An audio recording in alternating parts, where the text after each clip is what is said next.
Okay, now we're going to feed a lot of these storm drain rescues for the first time today. What you're seeing behind us is roughly 1,000 plus terrapins that have been rescued just recently in the last couple of weeks, which we will also head start, get them to a nice size so they will hopefully be a little bit more predator proof, and then release them back into the wild. The terrapins that we're going to be looking at today come to us in two different ways. In the summertime, spring and summer, late spring and early summer, nesting females come ashore. They're a brackish water turtle, so they come above the high tide line, pick a safe spot to lay their eggs.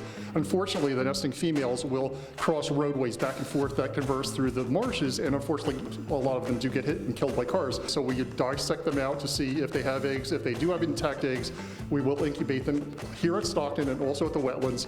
The other way that we get terrapins also at this time of year are what are known as spring emergers. Those are terrapins that their mothers laid their eggs later in the season, so they overwintered in the nest chamber. They actually hatched last year, but it was so late in the year they did not come to the surface. They follow the curb because they can't climb back over the curb, and the curb usually directs them into storm drains, and thousands or hundreds and probably thousands fall into the drains, and then they kind of get stuck there.